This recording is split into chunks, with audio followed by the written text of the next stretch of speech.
Somnifère, le podcast.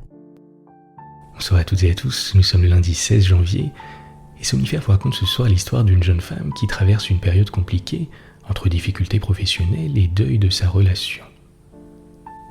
Elle sombre petit à petit dans la déprime avant de décider de se ressaisir et de faire d'elle-même sa priorité. Au fond d'une petite brasserie parisienne, elle liste ses envies les plus folles et décide de tout plaquer pour changer de vie. C'est une nouvelle de Pégo intitulée Camille. Je vous souhaite une excellente nuit et maintenant place à notre séance de relaxation.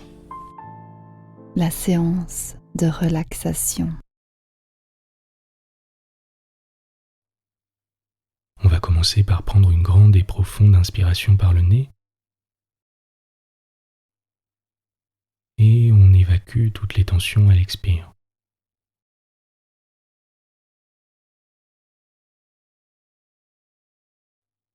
Une nouvelle fois, une grande et profonde inspiration par le nez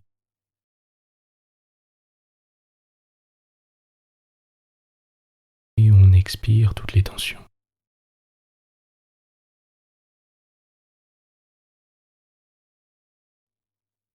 Pendant la prochaine minute, on ne va rien faire d'autre que d'observer notre position sur le matelas. Tranquillement, sans attente particulière.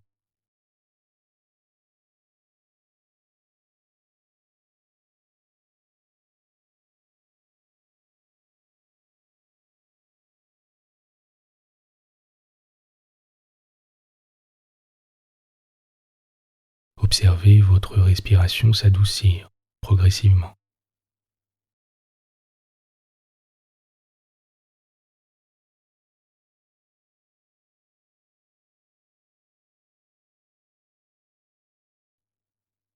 Observez les mouvements de votre poitrine et de votre ventre, à l'inspire et à l'expire, qui montent et qui descendent.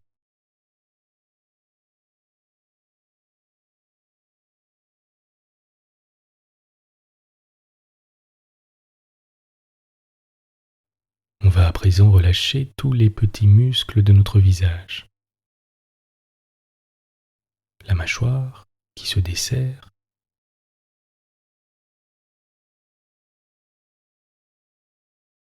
la langue qui se détend,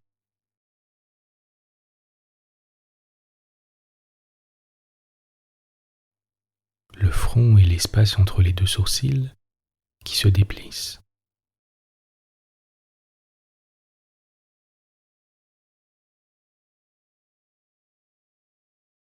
Et imaginez qu'à chaque expire, vos muscles se détendent un peu plus encore.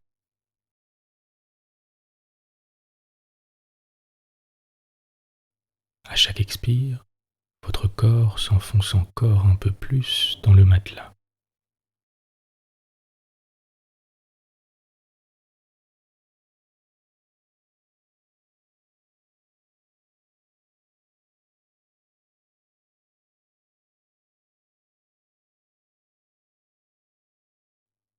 Laissez-vous simplement aller et basculer lentement vers la détente.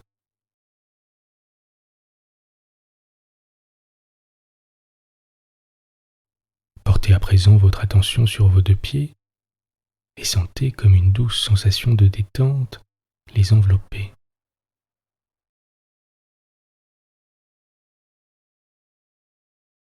Et remontez lentement au niveau de vos chevilles,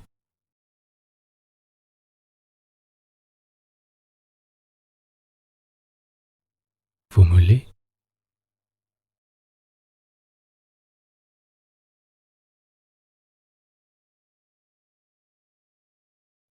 vos genoux,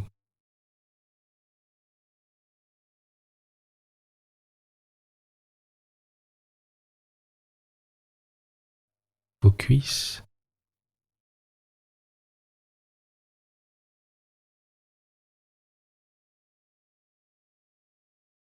vos hanches.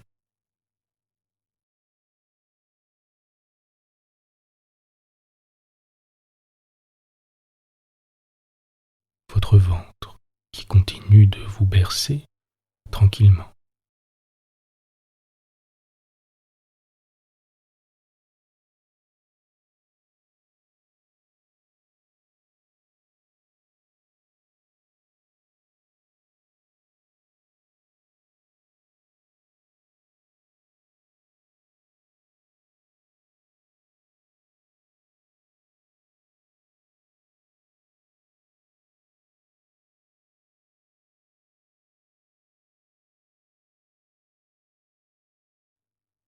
Votre poitrine et votre dos.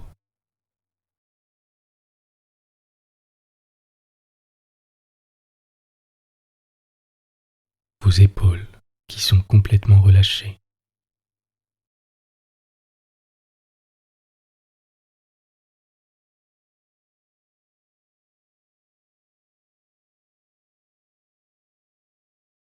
Laissez cette sensation de douceur s'installer un peu plus longtemps dans la région de vos épaules.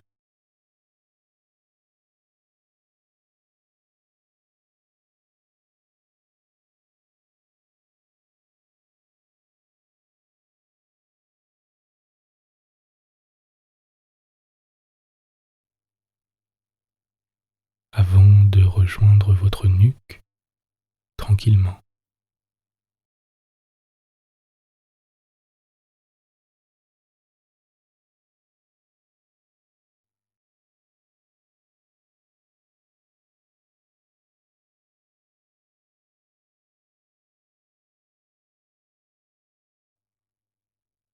Puis votre tête et votre cuir chevelu, qui s'enveloppe à son tour d'une douce sensation de bien-être.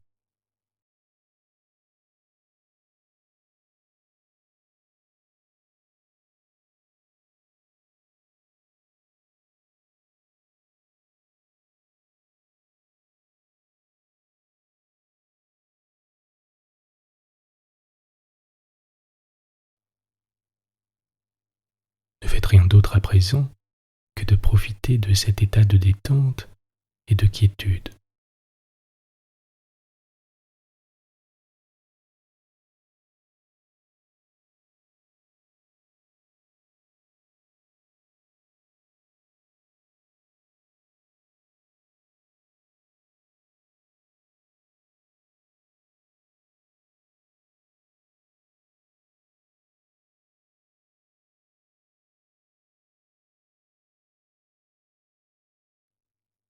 Et notez comme c'est plaisant, comme c'est agréable.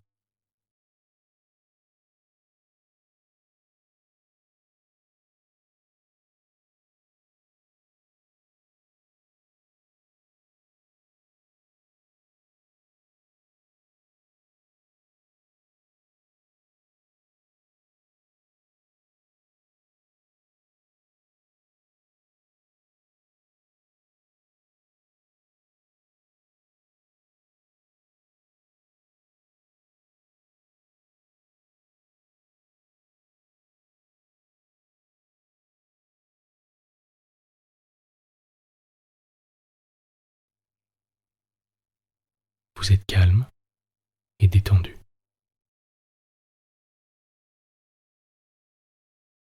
L'histoire du soir. Camille n'aurait jamais imaginé que cette année se déroulât ainsi. Tout avait pourtant bien commencé. Elle s'installait doucement dans une vie à deux avec son compagnon Jacques, qu'elle avait rencontré il y a bientôt 2 ans. Il venait alors d'être embauché dans l'entreprise dont elle était déjà la chef comptable, malgré son jeune âge. Les compétences indéniables de Camille l'avaient propulsé à ce poste sans que cela ne souffre aucune contestation de quiconque. La trentaine d'employés vivaient bien ensemble, et les occasions de se retrouver et de s'amuser n'étaient pas rares. Elle était là depuis 8 années qu'elle n'avait pas vu passer. Et elle s'épanouissait dans cette fonction pourtant réputée monotone et triste. Jacques, de son côté, venait de la fonction publique et avait postulé à un emploi plus technique. Il avait été retenu notamment grâce à sa polyvalence et à son aisance verbale. C'est en sortant du bureau où il avait une confirmation de sa périodicité, ma sœur, qu'il avait croisé Camille. Sans l'avoir jamais rencontré, il lui annonça plein d'enthousiasme qu'il rejoignait l'équipe. Son sourire parlait d'ailleurs pour lui. Elle l'avait rembarré sans ménagement, lui rétorquant qu'elle s'en moquait. Malgré cela, il avait gardé cet air satisfait et heureux qui en réalité était sa marque de fabrique depuis l'adolescence. Cela avait suffi pour qu'elle se mette en tête de l'aider à intégrer la boîte et le groupe un peu fermé des salariés. C'était son caractère d'aider les autres. Elle n'y pouvait rien. Parfois, elle pouvait même se pénaliser afin de donner un coup de main à autrui, ce que ses parents n'avaient d'ailleurs toujours pas compris et lui reprochaient à chaque occasion où il se retrouvait. Camille avait par exemple accepté de se porter caution pour une amie notoirement peu fiable qui avait loué un appartement au loyer clairement excessif pour ses revenus. Elle avait pris le risque malgré les multiples avertissements de ses connaissances et en avait souffert. Il lui avait fallu se retrouver au pied du mur et face à la réalité bancaire pour enfin se rétracter. Malheureusement, elle avait dû pour cela s'acquitter de 4 mois de loyer non payés par sa prétendue amie. Sa relation avec Jacques se noua au fil des journées de travail. Après 2 mois de présence, le groupe d'employés avait proposé d'organiser un dîner afin de permettre aux 3 nouveaux embauchés de faire connaissance avec tout le monde. Ils furent accueillis comme on aimerait que cela se passe partout. Pas de méfiance malsaine, ni de curiosité inquisitrice. Ce fut bon enfant. Jacques se proposa modestement pour aider à la préparation du repas. Un petit mot échangé à chaque fois, et le contact était pris. Camille ne le quitta pas des yeux. Leur relation s'installa, et la suite fut classique. Après quelques mois, ils s'installèrent ensemble. Tout semblait aller pour le mieux dans le meilleur des mondes possibles, comme le suggérait le Pangloss de Voltaire. Un grain de sable grippa néanmoins les rouages de cette machine qui semblait bien huilée, et ensuite tout s'enchaîna. Passé sa période d'essai, Jacques fut embauché en CDI. Camille s'en réjouit et envisagea une nouvelle étape dans leur vie commune. Mais lui n'était pas sur la même longueur d'onde. Elle sentit sa réticence et en prit acte. Elle avait senti qu'ils ne voyaient pas leur vie future tout à fait de la même manière. Chacun d'eux passa outre cet épisode, mais Camille eut la douleur de perdre un proche brutalement. Les amis sur qui elle pensait pouvoir compter ne furent pas à la hauteur de ce qu'elle espérait. Elle savait ce qu'elle aurait fait, elle, dans ce cas de figure. La déception fut immense. Jacques ne comprit pas pourquoi elle attendait tant des autres et s'en ouvrit auprès d'elle. Il lui paraissait évident qu'ils pouvaient et devaient à eux deux franchir cette étape difficile sans compter sur les autres plus que de raison. Or, quelques semaines plus tard, il la quitta. Ce fut une sorte de coup de massue qu'elle reçut de plein fouet. Camille sombra devant tant d'incompréhension. Elle se mit à moins s'investir dans son travail, ce qui eut pour effet quasi immédiat de lui valoir des remontrances de sa supérieure hiérarchique. Elle, pourtant si exemplaire tout au long de ces années passées, on ne lui faisait aucun cadeau. On la trouvait désormais trop lente, trop ailleurs, trop effacée. Elle en vint à ne plus pouvoir regarder en face ses collègues. Durant plusieurs mois, la situation perdura, voire s'aggrava. Se sentant sombrée et craignant de ne plus pouvoir se supporter, elle en vint à broyer du noir. Elle décida un soir de se ressaisir et dorénavant de ne penser qu'à elle et de ne faire que ce qui lui plaît. Advienne que pourra. Elle s'aperçut dans un premier temps que de fait, elle n'avait jamais entamé la démarche de lister ses envies les plus intimes. C'est au fond d'une petite brasserie discrète de Belleville qu'elle sortit un banal cahier d'écolier et se mit à l'œuvre. Ligne après ligne, elle noircit 2 pages complètes de souhaits plus ou moins réalistes mais venue du plus profond d'elle-même. Rien que de mettre noir sur blanc ses aspirations lui avait fait du bien. Elle s'était évadée au fil de l'écriture, passant d'un pays à l'autre, d'une activité extrême à une autre fort banale.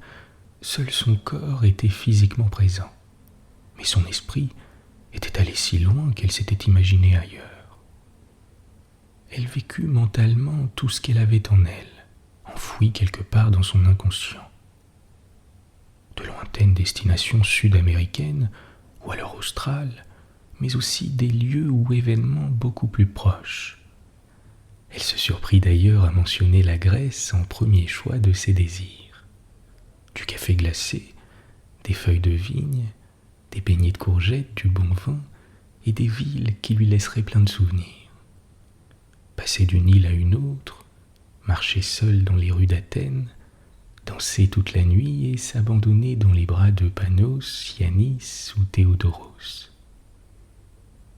Flotter sur la mer morte fut sa deuxième pensée. Le calme absolu après la tempête monumentale. Cette dichotomie stupéfiante ne la troublait pas tant tout cela paraissait irréel. Au fur et à mesure de son évasion mentale, elle avait à la fois l'impression d'avoir loupé une foule de choses, mais également de se trouver à la croisée des chemins et qu'elle allait prendre le bon.